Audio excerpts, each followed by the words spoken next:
So I may have said some things on LinkedIn that some people didn't like. In fact, one of my friends suggested I should be kicked off the platform entirely for this comment.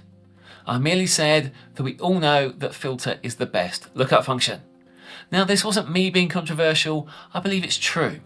Because for most use cases, it's better than VLOOKUP, it's better than index match, and it's better than XLOOKUP. Now, before you decide to throw eggs at me the next time you see me in person, let's take a look at this in some more detail. Most people don't even think of filter as a lookup function. In fact, in polls, where people get to vote on their favourite lookup function, filter doesn't even get a look in. So I want to start by proving to you that filter is a lookup function and that it returns the same value as the more common lookup functions like XLOOKUP or VLOOKUP. Here is our example file. Now, if you want to get hold of this file, you can follow the links in the video description box below. In this file, we have 3 columns: item, size, and also value. Our goal is simple. We want to look up Charlie from the item column and then return the value of 3 from the value column. In cell H4, I'll type equals VLOOKUP, opening bracket. Our lookup value will be Charlie. We then have the table array, which is going to be the full range of cells. The column we want is column 3, and then to make sure that we have an exact match lookup, we're going to enter false as the last argument. When we calculate that, it returns 3, which is the correct value. Now let's try the same thing with XLOOKUP. Equals XLOOKUP, opening bracket. Our lookup value is Charlie. The lookup array is going to be our item column. And then we have our return array, which is our value column. I'll close that bracket and calculate, and it gives us the same value of 3. Now let's try that with filter. Equals filter, opening bracket. The array is going to be our values, and we want to return the corresponding value where the item is equal to Charlie. I'll close the bracket, I'll calculate, and it gives us exactly the same result. So now that we've established that I'm not crazy, let's go a little bit deeper. Traditionally, we think of lookup functions in a certain way. For example, with an XLOOKUP, the thought process is that we look through some cells, we find the first thing that matches a specific value, and then we return the corresponding value from some other cells. Or, if we're using VLOOKUP, the thought process is slightly different. We look through some cells, we find the first thing that matches a specific value. We then move across the required number of columns and return the value. So that's XLOOKUP and VLOOKUP. Now what's the thought process for filter? We return the values from some cells where the corresponding cells match with a specific criteria. So in its simplest form, filter is the same as a lookup function, but we need to think of the arguments in a different order. However, there is one key difference that we need to be aware of. Traditionally, lookup functions return a single value, while filter returns all the matching values. Aha, I hear you shout, see, it's not as good. And you're right, it's not as good. It's better. Returning multiple values is the strength of filter. Over time, I've seen different people ask, how can we return all of the lookups? How can we return the nth lookup? How to return the nth largest lookup? And even how to sum all of the lookups? Well, XLOOKUP can't do any of that easily, but filter can. Here we are back in our example file, and we want to return all of the lookups. For this, we're going to use our size column, and we want to look up all of the values that are equal to 9. In cell H4, I'll type equals filter, opening bracket. Our array is going to be the values, and we want to return those values where the size is equal to 9. I'll close that bracket and calculate, and it returns all of those lookups. Now, XLOOKUP can't do that easily, but filter can. How about if we want the nth lookup? Equals filter, opening bracket. We will select our array where the size is equal to 9. Now we know that that's going to return all of the values.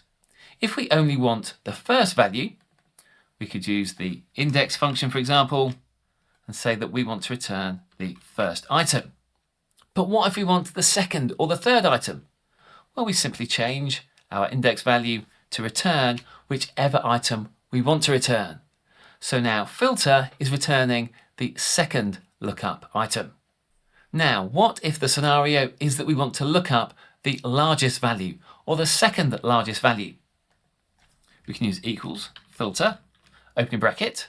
Our array is going to be our values, and we want that where our size is equal to 9. I'll close that bracket, I'll calculate. We get all of those values. Now let's suggest we just want the largest value. In that scenario, we could use max. That will give us the largest. Min will give us the smallest.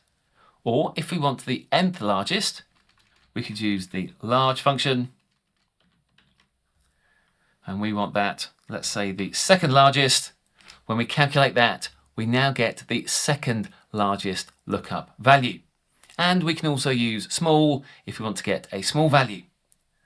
Now the last scenario is, what if we want to sum all of the lookups? Now you're probably thinking, that's just a sum ifs, and it is.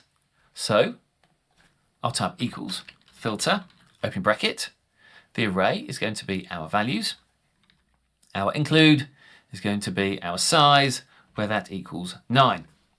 When we calculate that, it returns all of the values. We can now aggregate this in any way that we like. If we choose sum, we are now creating the equivalent of a sum if or sum ifs. So that means that filter isn't just replacing lookup functions, it's replacing part of all of the aggregator functions, such as sum ifs, average ifs, max ifs, and so on. It's performing the ifs element of that function. And then we simply use a basic aggregator to get the calculation that we want. So filter gives us a lot more flexibility than any of these individual functions. If I look at my YouTube stats, it appears most of the people watching my videos are not subscribers, which is something that together we can fix right now.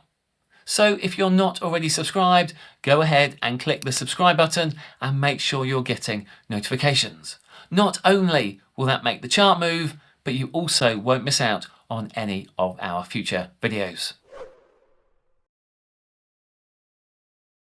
Now some of you are probably thinking, but what about an approximate match? Well, let's understand what an approximate match actually is. There are various forms, but let's pick the most common. An approximate match returns the value from some cells where the corresponding cells contain the closest value which is less than or equal to another value. Did you hear those words? Less than or equal to? That sounds just like a filter. We're now back in our example file and we're going to complete an approximate match. In this scenario, we have some thresholds. So we have the thresholds, which if somebody crosses, we then determine which discount level they should get. So for example, if somebody is over 1,000, they get a 10% discount. But if they're over 2,500, they get a 20% discount. Let's achieve this with an XLOOKUP. Equals XLOOKUP, opening bracket. The lookup value is 2,300. We want to look that up from our value, and we want to return our discount rate. Now by default, XLOOKUP is an exact match. So we're going to enter a comma to go to the if not found argument. I'll enter a 0, and then we get to the match mode. You'll notice exact match or next smaller item is -1. I'll enter that, close the bracket and calculate, and Excel correctly recognizes that 2,300 is over 1,000 but not over 2,500. So if we change that to 2,800, it now changes to 20%. Let's do the same thing with a filter. Equals filter, open your bracket.